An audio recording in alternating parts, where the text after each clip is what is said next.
Hello everyone. आज के इस वीडियो में हम बात करेंगे टैक्सेबिलिटी ऑफ गिफ्ट्स की और देखेंगे कि किस तरीके से जो गिफ्ट्स होते हैं वो टैक्सेबल होते हैं।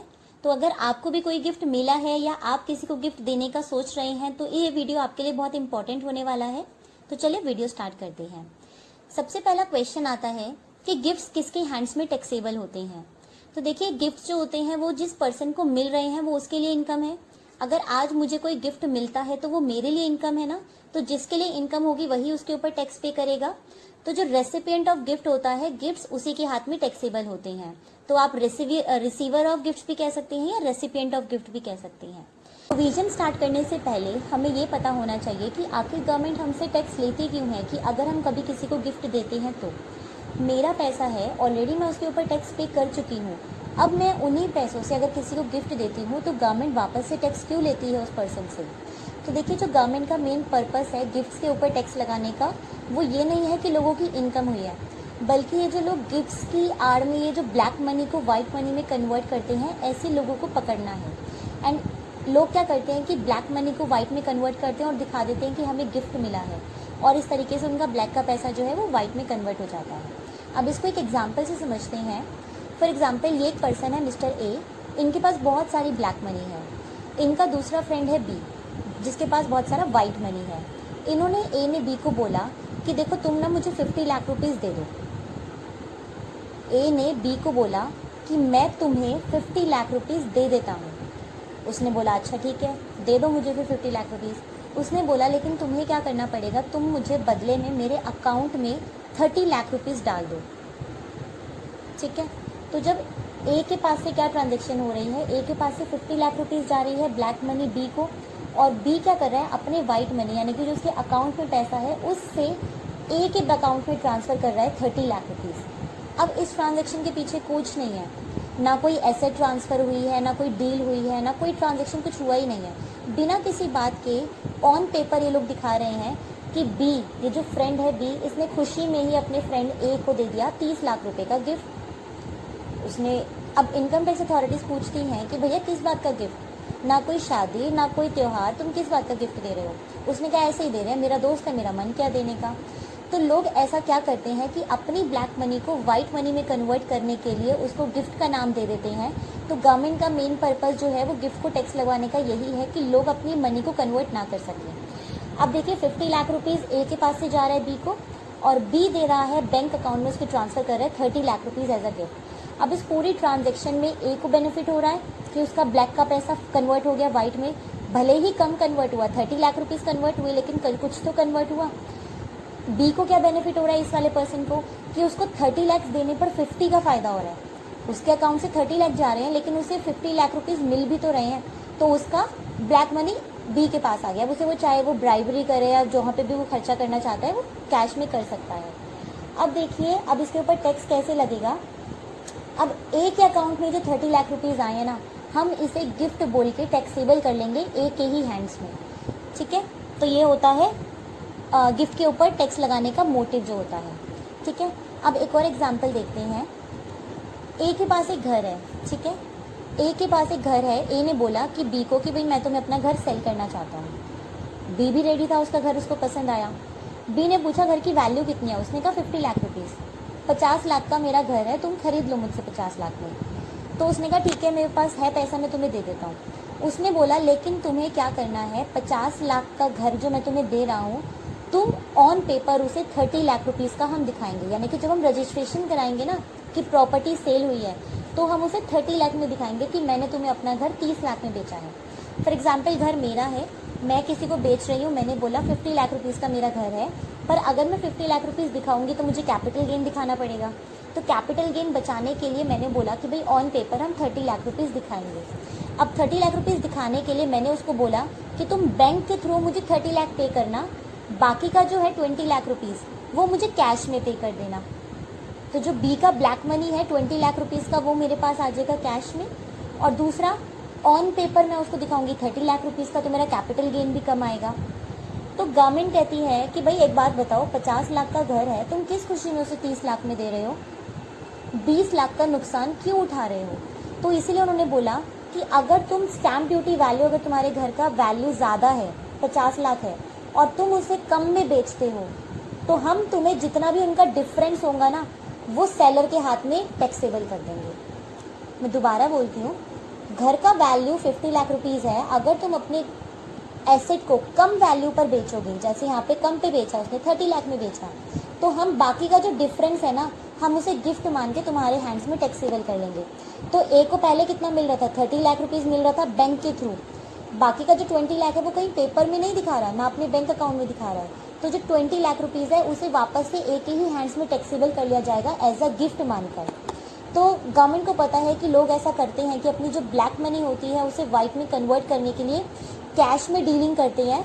तो जो अपनी वैल्यूज़ होती है, अपनी प्रॉपर्टी का सेल वगैरह होता है, उसे कम में दिखाते हैं या फिर एक दूसरे को गिफ्ट के नाम पर पैसा देते हैं। तो गवर्नमेंट ऐसे लोगों को पकड़ने के लिए क्या करती है, गिफ्ट्स के प्रोविज़न बनाए हैं और उन्हें जो जिसको भी पैसा मिल रहा होता है उसके हैंड्स में टैक्सेबल कर लेती है गिफ्ट कहकर। तो चलिए वीडियो स्टार्ट करते हैं, इसके प्रोविज़न स्टार्ट करते हैं। तो देखिए, गिफ्ट्स को हम 3 कैटेगरीज में क्लासीफाई कर सकते हैं। एक तो होता है मॉनेटरी गिफ्ट। किसी ने किसी को गिफ्ट किया, क्या गिफ्ट किया, पैसे।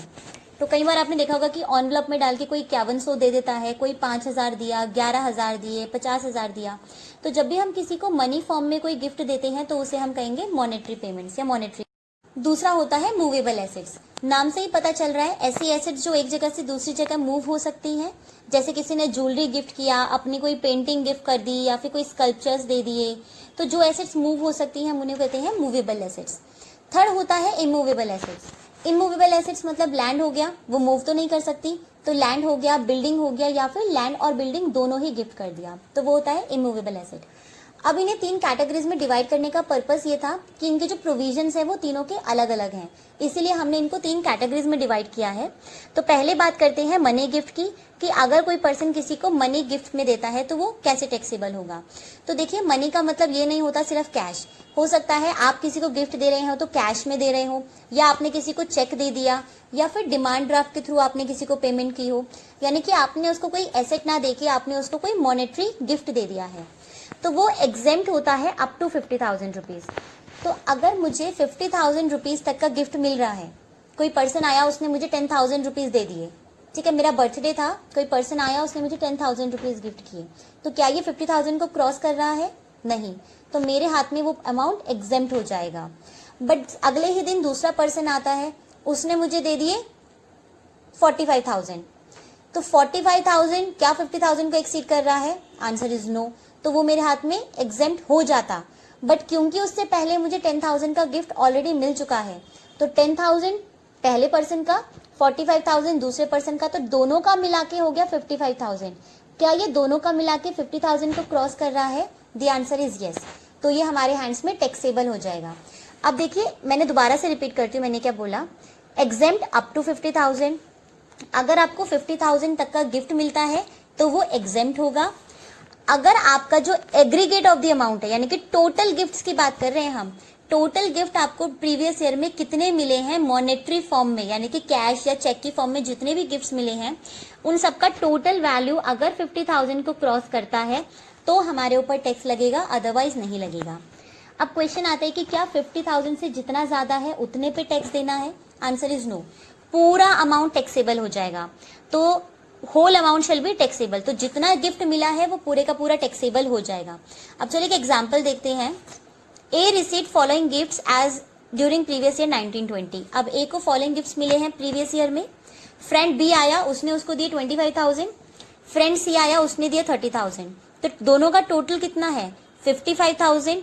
तो दोनों का टोटल मिला के हमें देखना है लिमिट से कि वो ज्यादा है कि कम है। तो टोटल अमाउंट हमारा 50 को क्रॉस कर गया, तो क्योंकि 50,000 से ज्यादा है तो हमारा जो पूरा 55,000 है वो टैक्सेबल हो जाएगा। तो मैंने क्या लिखा है? Fully taxable as amount exceeds 50,000 rupees. तो क्योंकि 50 को क्रॉस कर गया तो पूरे पे टैक्स देना है। अब जब हम ITR भरेंगे तो उसमें दिखाएंगे कि गिफ्ट मिला है 55,000 रुपीज का और वो पूरा टैक्सेबल होगा। तो अगर आपको अपने किसी फ्रेंड से या कहीं से भी पता चलता है आपको गिफ्ट मिलने वाला है, अगर ये पर्सन जो फ्रेंड सी है, अगर ये मुझे 30,000 की जगह 25,000 दे देता, तो क्या मेरा ये अमाउंट टैक्सेबल होता? नहीं, क्योंकि अमाउंट 50,000 को तो क्रॉस नहीं किया। तो इन दैट केस मेरे हाथ में एग्जेम्प्ट हो जाता। तो जो फुल्ली टैक्सेबल मैंने लिखा है यहाँ पे क्या हो जाता? फुल्ली एग्जेम्प्ट हो जाता। तो आप अपने फ्रेंड को बोल सकते हो कि भाई जो मुझे तू 30,000 देने वाला है ना, तो 30,000 की जगह 25,000 गिफ्ट कर दे, तो वो वैल्यू मेरे हाथ में एग्जेम्प्ट हो जाएगा। ठीक है, अब बात करते हैं मूवेबल एसेट की। तो देखिए, मूवेबल एसेट्स मैंने बोला था वो एसेट जो एक जगह से दूसरी जगह पर मूव हो सकती हैं। यहाँ पे भी मैंने लिखा है as an aggregate of all transactions, यानी कि जितनी भी ट्रांजेक्शन्स हमारी प्रीवियस ईयर में हुई हैं, यानी कि जितने भी मुझे मूवेबल एसेट्स प्रीवियस ईयर में मिले हैं, उन सबका वैल्यू हमें टोटल करना है। हमें इंडिविजुअल एसेट्स को नहीं देखना, मुझे देखना है मुझे टोटल प्रीवियस ईयर में कितनी मूवेबल एसेट्स गिफ्ट में मिली हैं। ठीक है, तो हमें टोटल देखना है। अब हमें मूवेबल एसेट जो गिफ्ट में मिलती है वो दो टाइप से मिल सकती है। पहला होता है विदाउट कंसिडरेशन और दूसरा होता है इनएडिक्वेट कंसिडरेशन। तो देखिए, विदाउट कंसिडरेशन का मतलब होता है कि मैंने उसके लिए कोई भी कंसिडरेशन पे नहीं किया। फॉर एग्जाम्पल, मेरा फ्रेंड मेरे पास आता है, उसने मुझे बोला कि श्वेता मैं आपके लिए जो है वो ज्वेलरी गिफ्ट लेकर आया हूँ 10,000 रुपीज की। ठीक है, तो 10,000 रुपीज की मुझे कोई ज्वेलरी पीस उन्होंने गिफ्ट किया है। क्या मैंने उसे कोई पैसे दिए हैं? आंसर इज नो, मैंने उसे कुछ भी पैसे रिटर्न में नहीं दिया। तो यानी कि ये अमाउंट क्या हो गया? Without consideration. तो ये मेरे हाथ में तभी टैक्सेबल होगा अगर उसका फेयर मार्केट वैल्यू 50,000 से क्रॉस कर रहा है। तो जिस दिन मुझे गिफ्ट मिल रहा है, फॉर एग्जाम्पल आज ही मुझे अगर गिफ्ट मिलता है, ज्वेलरी मिल रही है, तो मैं उसका फेयर मार्केट वैल्यू देखूंगी आज की डेट का, यानी कि on the date of receipt of gift. तो जिस दिन हमें गिफ्ट मिल रहा है उस दिन का उसका जो फेयर मार्केट वैल्यू है वो क्या है। तो अगर उसका फेयर मार्केट वैल्यू 50,000 को क्रॉस कर जाएगा तो वो फुल्ली टैक्सेबल हो जाएगा। तो मैंने क्या बोला? अगर ये 50 क्रॉस हो जाएगा तो क्या हो जाएगा? Fully taxable. तो जैसे ही मेरा जो ज्वेलरी का गिफ्ट है वो कितने का है? 10,000 का है, तो मेरे हैंड्स में एग्जेम्प्ट हो जाएगा। सिमिलरली अगर उसने मुझे ज्वेलरी दी होती जिसका फेयर मार्केट वैल्यू होता 60,000 रुपीज, तो मेरे हाथ में पूरे का पूरा 60,000 रुपीज टैक्सेबल हो जाता एज अ गिफ्ट। ठीक है, समझ में आ रहा है? तो आपने क्या लेना है? फेयर मार्केट वैल्यू लेना है। किस दिन का? जिस दिन वो एसेट मुझे मिल रही है। Fair market value on the date of receipt of gift. अगर 50,000 तक है, नो टैक्स। 50,000 से जैसे ही ज्यादा हो जाएगा तो पूरे अमाउंट पे टैक्स देना है। सेकंड होता है इनएडिक्वेट कंसिडरेशन। इनएडिक्वेट कंसिडरेशन का मतलब होता है कि मान लेते हैं कि वो पर्सन मेरे पास आता है, उसने कहा कि मुझे ज्वेलरी गिफ्ट करनी है तुम्हें। उसने मुझे बोला कि मुझे आपको ज्वेलरी देनी है, सेल करनी है। मैंने बोला इसका प्राइस, उसने कहा 1 लाख रुपीज। मैंने कहा 1 लाख रुपीज तो नहीं है मेरे पास, ना मुझे ज्वेलरी की जरूरत है। उसने कहा अच्छा काम कीजिए, मैं आपको इसको 30,000 में दे देता हूँ क्योंकि मैं आपको जानता हूँ। ठीक है, तो उसका वैल्यू क्या था? 1 लाख रुपए था। गिफ्ट कितने में दिया उसने? मुझे 30,000 में दिया। अब एक बात बताइए, इतना ज्यादा अमाउंट का क्यों मुझे गिफ्ट मिल रहा है? ठीक है, तो ये होता है इनएडिक्वेट कंसिडरेशन, कि कंसिडरेशन तो मैं उसको दे रही हूँ बट वो एडिक्वेट नहीं है ना। तो 1 लाख की चीज आपको 30,000 में मिल रही है, तो वो क्या एडिक्वेट कंसिडरेशन है? तो वो नहीं है। अब वो टैक्सेबल कैसे होगा? तो वो टैक्सेबल होगा अगर फेयर मार्केट वैल्यू और कंसिडरेशन का जो डिफरेंस है वो 50,000 से ज्यादा है। तो अगर दोनों का जो डिफरेंस है वो 50,000 को क्रॉस कर गया तो वो डिफरेंस जो होगा वो टैक्सेबल हो जाएगा। तो चलिए मैं एग्जांपल से बताती हूँ। A receive jewellery for ₹30,000 rupees from B whose fair market value is 85,000। अब ए को एक ज्वेलरी गिफ्ट में देता है उसका फ्रेंड बी, जिसकी वैल्यू तो कितनी है? 85,000 रुपीज है, बट उसने बोला कि मैं तुम्हें 85 की जगह 30,000 में गिफ्ट कर रहा हूं। अब डिफरेंस कितना है दोनों का? तो 85,000 में से 30,000 को माइनस कर देंगे तो 55,000। अब देखिए इसको याद करने का तरीका क्या है। आप एक बात देखिए, आपकी एसेट का वैल्यू कितना है? 85,000। आप पे कितना कर रहे हैं? 30,000। भाई एक 85,000 की चीज आपको 30,000 में मिल रही है, तो बाकी का जो 55,000 हुआ वही तो गिफ्ट हुआ ना। 55,000 तो मुझे नहीं देना उसको। तो 55,000 रुपीज मेरे हाथ में क्या हो जाएगा? टैक्सेबल हो जाएगा। तो जो अमाउंट की सेविंग मैं कर रही हूं वही मेरे लिए टैक्सेबल हो जाएगा एज अ गिफ्ट। ठीक है, अब क्वेश्चन आता है कि क्या सारी की सारी एसेट्स जो होती हैं वो सब पे टैक्स लगेगा? Answer is no. अब एक बात बताइए, अगर आपने किसी को सेल फोन गिफ्ट करना है या अपनी कार गिफ्ट करनी है, कोई बाइक गिफ्ट करनी है, कोई फर्नीचर गिफ्ट करना है, तो क्या सारे टैक्सेबल होते हैं? Answer is no. सिर्फ अगर आप इन्हीं एसेट्स को गिफ्ट में देंगे तो ये टैक्सेबल होंगी, अदरवाइज नहीं होंगी। और ये जो डेफिनेशन है ये वही डेफिनेशन है जो हमने कैपिटल एसेट में पढ़ी है। तो अगर हम किसी को ड्राइंग गिफ्ट करते हैं, कोई ऐसी वैसी ड्राइंग नहीं, किसी अच्छे पेंटर की ड्राइंग हो, या कोई हमने पेंटिंग गिफ्ट की है, या हमने कोई स्कल्पचर्स गिफ्ट किए हैं, कोई पीस ऑफ आर्ट, कोई बड़ी अच्छी चीज है, या ज्वेलरी गिफ्ट की है, या आर्कोलॉजिकल कलेक्शंस है, कोई पुराने जमाने की कोई चीज है जो बहुत ज्यादा पुराने सिक्के वगैरह होते हैं, या हमने किसी को सिक्योरिटीज गिफ्ट की हैं जैसे शेयर्स या डिवेंचर्स। तो अगर आप इन एसेट्स को किसी को गिफ्ट करते हो तो बोला गया है कि तभी हमारे को गिफ्ट माना जाएगा, अदरवाइज आप किसी को जो मर्जी दो, आप चाहे आप उसे गाड़ी गिफ्ट करो, चाहे आप उसे बाइक गिफ्ट करो, फर्नीचर गिफ्ट करो, कुछ भी गिफ्ट करो, हमें वो टैक्सेबल नहीं होगा। क्योंकि कोई किसी को अगर कार गिफ्ट करता है या फोन गिफ्ट करता है तो ये तो नॉर्मल सी चीज है, सब लोग करते ही हैं। लेकिन अगर आप कोई सिक्योरिटीज सेल कर रहे हैं या अगर आप कोई सिक्योरिटीज गिफ्ट दे रहे हैं या ज्वेलरी गिफ्ट दे रहे हैं तो यहाँ पे जो है काफी ज्यादा जो लोगों का पर्पस होता है वो होता है टैक्स को अवॉइड करना। तो इसीलिए बोला गया कि अगर आप इन एसेट्स को गिफ्ट में देते हैं तो वो टैक्सेबल हो जाएंगी, अदरवाइज आप एक दूसरे के साथ जो मर्जी डील करें, हमें कोई फर्क नहीं पड़ता। अब बात करते हैं इमूवेबल प्रॉपर्टी की। दो एसेट्स हमारी हो चुकी हैं, अगर आपको मॉनेटरी गिफ्ट मिलता है या फिर मूवेबल एसेट्स मिलती हैं। तीसरा है हमारे पास इमूवेबल प्रॉपर्टी। अब हम देखेंगे कि अगर हमें कोई लैंड गिफ्ट में मिलती है या फिर बिल्डिंग गिफ्ट में मिलती है या दोनों गिफ्ट में मिलते हैं तो वो किस तरीके से टैक्सेबल होता है। तो यहाँ पे हमें एज अ सिंगल ट्रांजेक्शन देखना है। अभी तक हमने ऊपर देखा था कि जब हमें मनी गिफ्ट में मिलती थी या हमें मूवेबल एसेट गिफ्ट में मिलती थी तो हम एग्रीगेट देखते थे कि टोटल प्रीवियस ईयर में मुझे कितना गिफ्ट मिला है।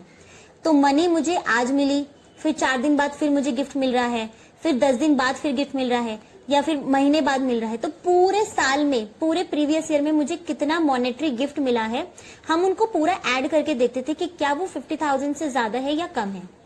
सेम था हमारा मूवेबल एसेट के साथ। तो मुझे किसी ने ज्वेलरी गिफ्ट किया, फिर शेयर्स किसी ने गिफ्ट कर दिए, फिर किसी ने मुझे पेंटिंग गिफ्ट कर दी, तो उन सबका टोटल मार्केट वैल्यू निकालेंगे और उनको ऐड करते देखते थे कि क्या वो 50,000 से ज्यादा है या कम है, और फिर हम अपने प्रोविजन अप्लाई करते थे। बट हम इमूवेबल प्रॉपर्टी के केस में सिंगल ट्रांजेक्शन देखेंगे, यानी कि अगर आज मुझे लैंड गिफ्ट हुई है तो वो एक इंडिविजुअल ट्रांजेक्शन देखी जाएगी। हमें ये प्रोविजन सिर्फ उसी के रिगार्डिंग निकालनी है, हमें टोटल एसेट्स नहीं देखनी कि हमें कितनी लैंड गिफ्ट में मिली है, कितनी बिल्डिंग गिफ्ट में मिली है। तो देखिए अगेन यहाँ पर भी हमें जो इमूवेबल एसेट होती है, बिल्डिंग होती है या लैंड होती है, उसको भी हमें 2 पार्ट्स में देखना है। या तो हमें वो विदाउट कंसिडरेशन मिला हो, मतलब मैंने कुछ भी उसको अमाउंट नहीं दिया है, या फिर इनएडिक्वेट कंसिडरेशन मिला हो, तो पैसे तो मैंने दिए हैं लेकिन बहुत कम उसको पैसे दिए हैं।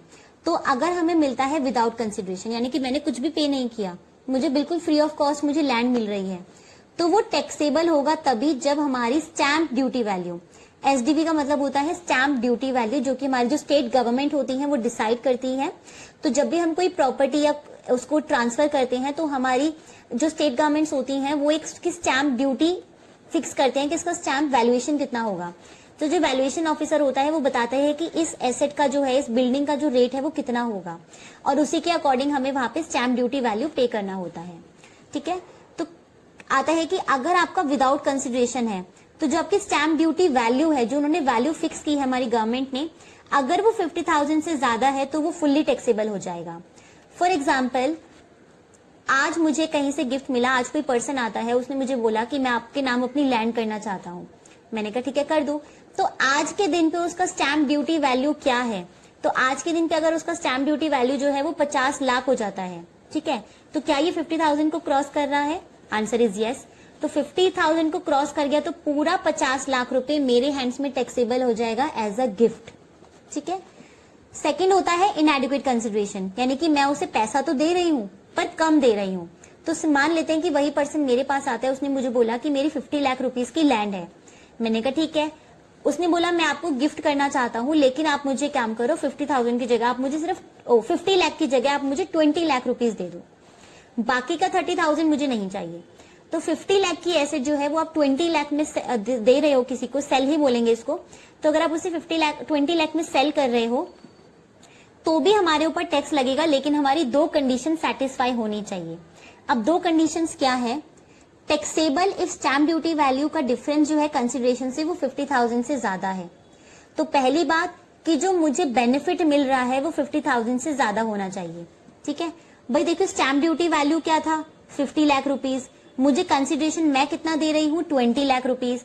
तो 50 लाख की एसेट आप 20 लाख में दे रहे हो तो 30 लाख का मुझे फायदा हो रहा है ना, मुझे 30 लाख का फायदा हो रहा है। तो यानी कि 30 लाख जो है वो मुझे 50,000 से ज्यादा है, तो पूरा 30 लाख मेरे हैंड्स में टैक्सेबल हो जाएगा एज अ गिफ्ट। दूसरी कंडीशन है कि जो स्टैम्प ड्यूटी वैल्यू है ना वो 105% से ज्यादा होना चाहिए कंसिडरेशन की। अब लॉ ने ये अमेंडमेंट लास्ट ईयर ही किया था, उन्होंने ये बोला कि अगर आप कंसिडरेशन पे करते हैं तो क्या होता है कि 5% का फ्लक्चुएशन हम मान लेते हैं कि होता है। भाई प्रॉपर्टी के रेट हैं वो गिरते बढ़ते रहते हैं, तो हो सकता है आज प्रॉपर्टी का रेट कुछ है, कल प्रॉपर्टी का रेट कुछ हो जाएगा, ठीक है। तो आप क्या कीजिए, अगर आपके कंसिडरेशन का 105% से भी ज्यादा है स्टैम्प ड्यूटी वैल्यू, 5% का इंक्रीज डिक्रीज हम मान लेते हैं, बट अगर उससे ज्यादा इंक्रीज डिक्रीज होगा तो फिर जितना डिफरेंस है आपको पूरा टैक्स पे करना होगा। अब एग्जांपल देखते हैं, उससे थोड़ा बेटर क्लियर होगा। A received house property from friend. अब ए को घर मिल रहा है फ्रेंड से विदाउट एनी कंसिडरेशन, अब बिना किसी पैसे के, जिसका स्टैम्प ड्यूटी वैल्यू जो है वो 10 लाख रुपीज है। तो उसको 10 लाख रुपए का एक हाउस प्रॉपर्टी मिला। क्या ये 10 लाख रुपए 50,000 से ज्यादा है? Answer is yes. तो stamp duty value is greater than 50,000 rupees, तो ये फुल्ली टैक्सेबल हो जाएगा इन दी हैंड्स ऑफ ए, क्योंकि ए को प्रॉपर्टी मिली है तो ए ही टैक्स देगा, और क्योंकि उसे बिना कंसिडरेशन के मिली है जो कि 50,000 से ज्यादा है, तो पूरा टैक्सेबल हो जाएगा 10 लाख रुपीज पूरा टैक्सेबल हो जाएगा, ठीक है। बट अगर मैं यहीं पे मान लूं कि जो उसका गिफ्ट है वो 10 लाख ना होकर 40,000 रुपीज का, उसने मुझे बोला कि मैं आपको 40,000 रुपीज का एक जमीन का छोटा सा पीस दे रहा हूँ, छोटा सा टुकड़ा मैं आपके नाम कर रहा हूँ, तो क्या इसका स्टैम्प ड्यूटी वैल्यू 50,000 को क्रॉस कर रहा है? Answer is no. तो क्या हो जाएगा? फुल्ली एग्जेम्प्ट हो जाएगा, ठीक है। तो हमें देखना होता है कि क्या वो वैल्यू जो है उसका स्टैम्प ड्यूटी वैल्यू 50,000 से ज्यादा है तो पूरा टैक्सेबल, 50,000 से कम है तो फुल्ली एग्जेम्प्ट। अब एक और एग्जाम्पल देखते हैं। A received house property from friend for a consideration of 100 lakh rupees, यानी कि 1 करोड़ रुपीज की प्रॉपर्टी आपको मिल रही है, जिसका स्टैम्प ड्यूटी वैल्यू जो है वो 112 लाख है, यानी कि 1 करोड़ 12 लाख रुपए का कोई प्रॉपर्टी आपको मिल रही है जिसकी वैल्यू है 112 लाख रुपीज, और आप पे कर रहे हैं उसे 100 लाख रुपीज। तो क्या जो आपका डिफरेंस है वो 50,000 से ज्यादा है? Answer is yes. इन दोनों का आप डिफरेंस देखो कितना है, 12 लाख रुपए की सेविंग हो रही है। 112 लाख की कोई एसेट है और आपको 100 लाख में मिल रही है, तो भैया 12 लाख का प्रॉफिट तो हो रहा है ना, तो हम इसे गिफ्ट मान लेंगे, तो 12 लाख रुपीज हो गया। दूसरी कंडीशन क्या थी कि जो स्टैम्प ड्यूटी वैल्यू है वो 105% से ज्यादा होना चाहिए। तो देखिए 105% हम इसका निकालेंगे तो क्या होगा, 105 लाख हो जाएगा। तो क्या मेरा 112 लाख 105 लाख से भी ज्यादा है? Answer is yes. तो क्योंकि मेरा 112 लाख जो है वो 105 लाख से भी ज्यादा है, भाई 5% के हेर फेर चलता है, पर तुम्हारा जो डिफरेंस है वो 5% से भी ज्यादा है, तो भैया पूरा टैक्सेबल हो जाएगा। तो जो पूरी सेविंग्स मेरी हो रही थी 100 लाख में से 112 लाख को माइनस करेंगे तो 12 लाख रुपीज पूरा टैक्सेबल हो जाएगा मेरे हैंड्स में एज अ गिफ्ट। अब इसे एक और एग्जांपल से देखते हैं। स्टैम्प ड्यूटी वैल्यू है 2 लाख रुपीज का, कंसिडरेशन मैंने दिया 1,60,000 रुपीज का। क्या इन दोनों का डिफरेंस जो है वो 50,000 से ज्यादा है? 2 लाख की चीज आपको 1,60,000 में मिल गई, क्या डिफरेंस 50,000 से ज्यादा है? Answer is no. जब 50,000 से ज्यादा ही नहीं है, पहली कंडीशन ही फुलफिल नहीं हो रही, तो आगे देखने की जरूरत ही नहीं है। तो आगे आप 105% की कंडीशन चेक नहीं करोगे तो भी चलेगा। तो ये 50,000 को क्रॉस नहीं कर रहा है, इसलिए ये हमारे हाथ में एग्जेम्प्ट हो जाएगा। तो जो मुझे 1,60,000 की एसेट है वो मेरे हैंड्स में एग्जेम्प्ट हो जाएगी। एक और एग्जाम्पल लेते हैं। देखिए स्टैम्प ड्यूटी का एल वैल्यू कह रहा है 102 लाख रुपीज है, कंसिडरेशन 100 लैक्स है। 105% अगर इनका देखेंगे तो ये कितना होता है, 105 लाख होता है, ठीक है। क्या मेरा स्टैम्प ड्यूटी वैल्यू और कंसिडरेशन का डिफरेंस 50,000 से ज्यादा है? तो अब देखिए 102 लाख की एसेट आपको 100 लाख में मिल गई है, यानी कि 2 लाख रुपए का प्रॉफिट हो रहा है ना, तो क्या ये 50,000 को क्रॉस कर रहा है? Answer is yes. तो ये पहली कंडीशन हमारी सेटिस्फाई होती है। क्या कंसिडरेशन का 105% यानी कि 100 लाख का 105% करेंगे तो 105 लाख रुपीज, क्या ये जो है ये इससे ज्यादा है? Answer is no. मतलब कि मेरा स्टैम्प ड्यूटी वैल्यू जो है वो 5% के बीच में ही आ रहा है, तो ये क्योंकि सेकंड कंडीशन मेरा फुलफिल नहीं हो रहा है तो ये मेरे हाथ में टैक्सेबल नहीं होगा, ठीक है। तो ये not taxable as a gift, तो मेरे हैंड्स में टैक्सेबल नहीं होगा एज अ गिफ्ट। अब देखिए क्वेश्चन आता है, कई बार क्या होता है कि जब हम प्रॉपर्टी की बात करते हैं तो जो हमारी डेट ऑफ अग्रीमेंट होती है और डेट ऑफ रजिस्ट्रेशन होती है वो डिफरेंट होती है। मान लेते हैं कि आज मेरे पास एक पर्सन आया, उसने मुझे बोला कि मैं अपनी लैंड जो है वो आपको गिफ्ट करना चाहता हूँ। मैंने कहा ठीक है कर दो। आज उस प्रॉपर्टी का वैल्यू है 10 लाख रुपीज, ठीक है। अब हुआ क्या, उसने मुझे गिफ्ट कर दिया 10 लाख रुपीज, एक उसने अग्रीमेंट बना दिया और उसको रजिस्टर करा दिया, तो वो अग्रीमेंट हुआ हमारे बीच में। तो आज के दिन का स्टैम्प ड्यूटी वैल्यू कुछ और होगा। अभी हमने उसमें उसको रजिस्ट्रेशन नहीं कराया। अब क्या हुआ, उसने जब मेरे नाम पे कराने के लिए वो 2 महीने बाद गया, लॉकडाउन हो गया था बीच में, किसी भी वजह से वो 2 महीने बाद जाता है रजिस्ट्रेशन कराने के लिए कि मेरे नाम पे, कि भाई आज से ये एसेट जो है वो मैंने श्वेता के नाम पे ट्रांसफर कर दी है। तो अब क्या होगा कि हमें स्टैम्प ड्यूटी वैल्यू कौन सी डेट का लेना है। आज स्टैम्प ड्यूटी वैल्यू कुछ और होगा, और जब मेरे नाम पे एक्चुअल में रजिस्ट्रेशन हो जाएगा तब कुछ और होगा स्टैम्प ड्यूटी वैल्यू। तो हमें स्टैम्प ड्यूटी वैल्यू कौन से दिन का लेना है। तो वही क्वेश्चन है कि if the date of agreement and the date of registration are not same. भाई गिफ्ट तो तुम मुझे आज कर रहे हो, लेकिन मेरे नाम पे प्रॉपर्टी रजिस्टर तुम 2 महीने बाद कराओगे, तो हमें स्टैम्प ड्यूटी वैल्यू कौन सी डेट का लेना है। तो देखिए उन्होंने बोला है कि अगर आपको थोड़ा सा भी कंसिडरेशन, अगर आपको पूरा कंसिडरेशन या थोड़ा सा भी कंसिडरेशन इलेक्ट्रॉनिक मोड में मिलता है, यानी कि कैश में ना मिलकर किसी भी फॉर्म में मिलता है, चाहे चेक हो, चाहे इलेक्ट्रॉनिक क्लियरिंग सिस्टम हो, चाहे डिमांड ड्राफ्ट हो, चाहे आप उसे किसी वॉलेट के थ्रू पे कर दो, मतलब किसी भी तरीके से आप उससे दिखा सकते हैं, प्रूफ है आपके पास, तो हम उसके लिए लेंगे stamp duty value on the date of agreement. तो हम आपको बेनिफिट दे रहे हैं कि stamp duty value on the date of agreement हम मानेंगे। पर अगर तुम दोनों के बीच का ट्रांजेक्शन जो है वो कैश में हुआ है, तो मान लेते हैं 10 लाख का प्रॉपर्टी उसने मुझे बोला कि मैं 3 लाख में आपको दे रहा हूं, तो मैंने कहा ठीक है 3 लाख रुपीज मुझसे तुम कैश में ले लो। तो मैंने उसे कैश आज दे दिया, अग्रीमेंट उसने मेरे साथ कर लिया, ठीक है, रजिस्ट्रेशन नहीं हुआ। तो लॉ कहता है कि अगर आप कैश में डील करोगे तो हम जो स्टैम्प ड्यूटी वैल्यू है वो on the date of registration लेंगे 2 महीने बाद। एंड जनरली क्या होता है कि जो इमूवेबल एसेट्स होती हैं उनका जो प्राइस होता है वो जनरल ट्रेंड क्या होता है कि वो इंक्रीज होता है ओवर द टाइम। तो आज लैंड का प्राइस कुछ और है, अगर आज जो लैंड 10 लाख रुपए की है, होने वाले टाइम में हो सकता है 2 महीने बाद उसकी वैल्यू 15 लाख हो जाए, 12 लाख हो जाए, तो मुझे वो कंपैरिजन 12 लाख के साथ होगा ना, तो मेरे हाथ में ज्यादा गिफ्ट माना जाएगा। तो इसीलिए उन्होंने बोला कि अगर आप कंसिडरेशन कैश में पे करोगे तो भैया रजिस्ट्रेशन की डेट मानेंगे, और अगर आप कंसिडरेशन जो है वो अदर देन कैश करते हो, चेक में या डिमांड ड्राफ्ट में या किसी और मेथड से करते हो, तो फिर हम आपको अग्रीमेंट की डेट का बेनिफिट दे रहे हैं, तो stamp duty value on the date of agreement, ठीक है। तो अग्रीमेंट वाली डेट हम मान लेंगे, ठीक है। अब क्वेश्चन आता है कि क्या सारे गिफ्ट टैक्सेबल होते हैं। फिर तो कोई किसी को गिफ्ट ही नहीं देगा अगर सारे गिफ्ट टैक्सेबल होंगे, ठीक है। तो क्या क्वेश्चन आता है कि सारे गिफ्ट टैक्सेबल हैं, आंसर इज नो। तो एनी सम ऑफ मनी या प्रॉपर्टी अगर हमें रिसीव्ड होता है फॉलोइंग पर्सन से, तो पहला पर्सन है फ्रॉम एनी रिलेटिव। अगर मुझे किसी भी रिश्तेदार से गिफ्ट मिलता है, चाहे वो मुझे मनी दे, चाहे वो मुझे मूवेबल एसेट दे, चाहे वो मुझे प्रॉपर्टी दे, तो अगर आपको रिलेटिव से गिफ्ट मिलता है तो वो एग्जेम्प्ट होता है, चाहे 50,000 से ज्यादा ही क्यों ना हो। तो क्या एक मदर अपने बेटे को गिफ्ट दे सकती है, आंसर इज यस। बिना टैक्स लगे हुए आपको गिफ्ट मिल सकते हैं। आप अपने मम्मी से, पापा से, भाई बहन से, रिश्तेदारों से गिफ्ट ले सकते हैं, उसके ऊपर कोई भी टैक्स नहीं लगेगा।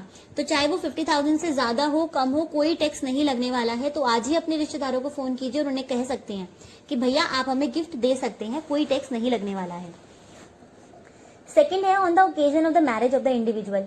तो शादी के दिन पे अगर आपको कोई गिफ्ट मिलता है, तो शादी के दिन आपको कोई ज्वेलरी गिफ्ट कर रहा है, कोई भी पर्सन, तो कोई आया, कोई मेरा फ्रेंड आया, कुछ भी आया, चाहे उसने मुझे मॉनेटरी गिफ्ट दिया हो, चाहे वो मुझे ज्वेलरी गिफ्ट करे, शेयर्स दे, डिवेंचर्स दे, कुछ भी दे, वो एग्जेम्प्ट होने वाला है, ठीक है। उसके ऊपर भी मुझे कोई टैक्स नहीं लगने वाला। इसके बाद आता है अंडर अ विल। तो विल क्या होता है, हमें पता है कि जब पेरेंट्स होते हैं वो अपनी विल में किसी का नाम लिख के जाते हैं कि मैं अपनी प्रॉपर्टी जो है वो इस पर्सन को गिफ्ट कर रहा हूँ, अपनी जो प्रॉपर्टी है वो मैं इस पर्सन के नाम करके जा रहा हूँ, या जो मेरा बैंक में पैसे पड़े हैं या मेरी जो लैंड वहां पर है वो उसके नाम करके जा रहा हूँ, तो वो होता है विल। तो अगर फादर ने अपने बेटे को कोई गिफ्ट दिया है, उसके नाम पे अपनी विल करके गए हैं, तो वो टैक्सेबल नहीं होगा, एग्जेम्प्ट होगा। By way of inheritance. Inheritance का मतलब क्या होता है कि अगर कोई पेरेंट्स बिना अपनी विल बनाए मर जाते हैं, तो by the act of law क्या होता है कि वो प्रॉपर्टी ऑटोमेटिकली जो बच्चे होते हैं उनमें डिवाइड कर दी जाती है। तो अगर कोई एसेट इनहेरिटेंस के थ्रू मिलती है तो वो नाम हमारे ही हो जाती है अल्टीमेटली, तो वो भी एग्जेम्प्ट होगा क्योंकि वो कोई मिला नहीं है ना, मुझे उन्होंने सेल नहीं किया। फिर होता है in contemplation of the death of the payer. अब होता क्या है, कई बार लोग जो अपने होते हैं आखिरी टाइम पे उनको लगता है कि भाई मेरे ना डेथ होने वाली है। तो फॉर एग्जाम्पल अगर कोई बुजुर्ग है, 80 साल का कोई बुजुर्ग है, उसका कोई भी नहीं है देख रेख करने वाला, तो सामने कोई पड़ोसियों ने उनकी हेल्प कर दी, उनको खाना वगैरह दे दिया, जब वो बीमार है उनकी खातिरदारी वगैरह की, उनकी सारा ख्याल रखा उनका। तो इन दैट केस उनको लग रहा था कि अब मेरे बस मैं मरने वाली हूँ, तो उन्होंने जाते जाते उसको बोल दिया कि भाई मैं जो अपनी प्रॉपर्टी है वो तेरे नाम करके जा रही हूँ। तो ये होता है कंटेम्पलेशन। आपको ऐसा लग रहा है कि वो पर्सन मरने वाला है, तो उस पर्सन को ऐसा लग रहा है कि वो मरने वाला है, तो उस टाइम पे वो अपनी प्रॉपर्टी या अपनी कोई भी एसेट किसी और को गिफ्ट कर देता है, तो भी वो टैक्स नहीं लगेगा। फ्रॉम लोकल अथॉरिटी, अगर हमें किसी लोकल अथॉरिटी से कोई गिफ्ट मिलता है या कोई अमाउंट मिलता है, सिमिलरली हमने किसी फाउंडेशन से या यूनिवर्सिटी से या एजुकेशनल इंस्टीट्यूशन से, हॉस्पिटल से, मेडिकल इंस्टीट्यूशन से गिफ्ट मिलता है, या फिर हमें जो इंस्टीट्यूशन यानी कि जो चैरिटी वाले इंस्टीट्यूशन होते हैं वहां से हमें कोई गिफ्ट मिलता है, या फिर किसी भी फंड से, हॉस्पिटल से, मेडिकल इंस्टीट्यूशन से गिफ्ट मिलते हैं, तो वो टैक्सेबल नहीं होने वाले। ठीक है, तो यहाँ से अगर आपको गिफ्ट मिलता है, चाहे कुछ भी गिफ्ट मिले, कितनी भी वैल्यू का गिफ्ट मिले, वो एग्जेम्प्ट होने वाला है, उसके ऊपर कोई भी टैक्स नहीं लगेगा। अब क्वेश्चन आता है कि जो गिफ्ट होता रिलेटिव होता है उसका मतलब क्या होता है। तो देखिए इनकम टैक्स में जो सबसे बड़ा डेफिनेशन रिलेटिव का है वो यहीं पर ही गिवन है। रिलेटिव का मतलब होता है स्पाउस ऑफ द इंडिविजुअल। तो मैंने ब्रैकेट्स में इसमें लिखा है कि वाइफ को हम बोलते हैं, तो वाइफ के लिए हस्बैंड होगा, हस्बैंड के लिए वाइफ होगा रिलेटिव। तो हस्बैंड अपनी वाइफ को गिफ्ट कर सकता है कुछ भी, वाइफ अपने हस्बैंड को गिफ्ट कर सकती है कुछ भी, और वो रिलेटिव की डेफिनेशन में आएगा। ब्रदर एंड सिस्टर, तो मेरे जो भाई बहन है मैं उनको कुछ भी गिफ्ट कर सकती हूँ, कोई टैक्स नहीं लगेगा। तो मैंने ब्रैकेट्स में लिख दिया है सिबलिंग्स, तो आप अपने भाई बहनों को कुछ भी गिफ्ट कर सकते हैं। Brother and sister of the spouse of the individual, अब मेरे हस्बैंड के जो भाई बहन होंगे उन अगर वो भी मुझे कोई गिफ्ट देना चाहते हैं तो वो एग्जेम्प्ट हो जाएगा। तो जैसे ब्रदर इन लॉ या सिस्टर इन लॉ, तो हम इसे साला या सलज भी बोल सकते हैं या साली भी बोल सकते हैं। ठीक है, देवर या जेठ भी बोल सकते हैं। तो अगर आपको ब्रदर इन लॉ या सिस्टर इन लॉ से कोई गिफ्ट मिलता है तो वो भी वो एग्जेम्प्ट हो जाएगा। Similarly brother and sister of the parents of the individual, अब हमारे जो पेरेंट्स हैं उनके भी भाई बहन से, तो हमारे पापा की साइड से जो ब्रदर सिस्टर होते हैं उन्हें बोलते हैं चाचा इन ताऊ, और जो हमारी मम्मी के साइड से भाई बहन होते हैं उन्हें बोलते हैं मामा या मौसी। तो वहां से हमें गिफ्ट मिलता है तो वो एग्जेम्प्ट हो जाएगा। सिमिलरली एनी लीनियर असेंडेंट और डिसेंडेंट ऑफ द इंडिविजुअल, अब उसके जो भी असेंडेंट और डिसेंडेंट होंगे, तो लीनियर असेंडेंट कौन होते हैं, जो हमारे पूर्वज होते हैं, तो हमारे मम्मी पापा, उनके मम्मी पापा, हमारे दादा दादी, परदादा दादी, तो जो भी होते हैं अगर उनसे हमें गिफ्ट मिल रहा है तो वो एग्जेम्प्ट हो जाएगा। Similarly any linear ascendant descendant of the spouse of the individual, तो हमारे स्पाउस के भी जो लीनियल असेंडेंट है, यानी कि अगर मेरे हस्बैंड के भी दादा परदादा परदादा और बच्चे और उनके बच्चों के बच्चे बच्चों के बच्चे, तो अगर उनसे भी कोई गिफ्ट मिलता है तो वो हमारे हैंड्स में एग्जेम्प्ट हो जाएगा। यहाँ पे एक पॉइंट और है, स्पाउस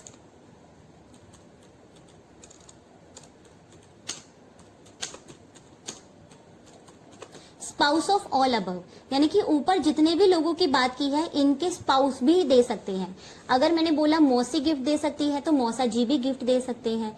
अगर हमने बोला मामा जी से मिला हुआ गिफ्ट एग्जेम्प्ट है तो मामी जी भी हमें गिफ्ट दे सकती है, वो भी एग्जेम्प्ट होगा। अगर मैंने बोला कि भाई गिफ्ट मुझे कर सकता है तो मेरी भाभी से भी अगर मुझे गिफ्ट मिलता है तो वो एग्जेम्प्ट होगा। तो यानी कि इन सारे पॉइंट्स में अगर हस्बैंड का गिफ्ट एग्जेम्प्ट है तो वाइफ का भी, वाइफ से मिला हुआ गिफ्ट भी एग्जेम्प्ट हो जाएगा। तो यहाँ पे ब्रदर इन लॉ है, यानी कि भैया, अगर मैं जेठ की बात करूं तो जेठानी से मिला हुआ गिफ्ट भी एग्जेम्प्ट हो जाएगा। तो इन सबके जो स्पाउस है उन सबसे मिला हुआ गिफ्ट भी एग्जेम्प्ट हो जाएगा। ठीक है, यहाँ पे एक पॉइंट है जो इंपॉर्टेंट पॉइंट है, यहाँ पे है स्पाउस ऑफ द इंडिविजुअल। अब देखिए यहाँ पे लोग क्या करते हैं कि जो उनकी वाइफ होती है, फॉर एग्जाम्पल अगर आपने अपना कोई प्रॉपर्टी है अपनी वाइफ को गिफ्ट कर दिया तो वो एग्जेम्प्ट हो जाएगा, हम उसे ट्रांसफर मानते ही नहीं है तो वो एग्जेम्प्ट हो जाएगा। अब क्या हुआ, वाइफ ने उसको, अब वाइफ को क्या हुआ, आपने अपनी हाउस प्रॉपर्टी या कोई भी चीज उसके नाम पे कर दी, मान लेते शेयर्स आपने उसके नाम पे कर दिए, तो वो एक गिफ्ट हो गया। पर जो शेयर्स पे डिविडेंड मिल रहा होगा या इंटरेस्ट, अगर डिबेंचर्स के ऊपर कोई इंटरेस्ट आ रहा है तो वो जो इनकम होगी वो हस्बैंड के हैंड्स में ही क्लब हो जाएगी, जो हमने क्लबिंग वाले चैप्टर में किया है। तो गिफ्ट देते समय ये ध्यान रखना है कि अगर कोई हस्बैंड अपनी वाइफ को ऐसे ट्रांसफर कर रहा है तो वो गिफ्ट तो है, पर उससे मिली हुई इनकम वो वापस से क्लबिंग हो जाएगी उसके हस्बैंड के ही हैंड्स में। सिमिलरली अगर आप हाउस प्रॉपर्टी अपनी वाइफ के नाम पे ट्रांसफर करते हैं तो हाउस प्रॉपर्टी तो वाइफ की हो गई, पर उसका जो रेंट मिल रहा होगा वो सेक्शन 27 में डीम्ड ओनर मान के हस्बैंड के हैंड्स में ही क्लब कर दिया जाएगा। ठीक है। सिमिलरली हस्बैंड ने अपनी जो कोई भी एसेट थी वो वाइफ को नाम पे ट्रांसफर कर दी, वाइफ ने क्या किया, उस एसेट को सेल कर दिया। तो मान लेते हैं कि मुझे मेरे पति ने शेयर्स मेरे नाम पे कर दिए, तो वो गिफ्ट है, मेरे हैंड्स में एग्जेम्प्ट हो गया। 2 महीने बाद मैंने उस शेयर्स को सेल कर दिया, मुझे कैपिटल गेन हो गया। तो जो कैपिटल गेन हुआ है वो भी मेरे हस्बैंड के हाथ में ही टैक्सेबल होगा, क्योंकि लोग क्या करते हैं जो कम ब्रैकेट में होते हैं, जो जिनका जो टैक्स का ब्रैकेट होता है वो कम होता है, यानी कि मान लेते हैं मैं 5% के टैक्स ब्रैकेट में आती हूँ, मेरे हस्बैंड 30% के टैक्स ब्रैकेट में आते हैं। तो पहले उन्होंने क्या किया, अगर वो शेयर्स को डायरेक्टली सेल करते तो वो 30% पे कैपिटल गेन देते, तो उन्होंने क्या किया, पहले मुझे गिफ्ट कर दिए अपने शेयर्स, मेरे नाम पे कर दिए, एग्जेम्प्ट होता है हस्बैंड से मिला हुआ गिफ्ट। अब वही शेयर्स को मैंने मार्केट में सेल कर दिया, तो मैंने कहा जी कैपिटल गेन तो मुझे हो रहा है क्योंकि शेयर्स मेरे नाम पर थे, तो मैं 5% के अकॉर्डिंग टैक्स दूंगी। तो ऐसा नहीं है, अगर कोई गिफ्ट हस्बैंड वाइफ को देता है और वाइफ उसको सेल कर देती है तो जो भी कैपिटल गेन होगा उसके ऊपर हस्बैंड ही टैक्स देगा, वाइफ नहीं देगी। ठीक है। तो गिफ्ट देते टाइम में ध्यान रखना है कि जो बाकी के प्रोविजंस है उनको भी माइंड में रखना है, तभी आप ये जो है टैक्स प्लानिंग कर सकते हैं और ये आपके लिए बेनिफिट हो सकती है टैक्स को अवॉइड करने के लिए। तो अगर आपको आज का लेक्चर पसंद आया हो तो प्लीज मेरे चैनल को सब्सक्राइब करें और वीडियोस को लाइक एंड शेयर करना ना भूलें। थैंक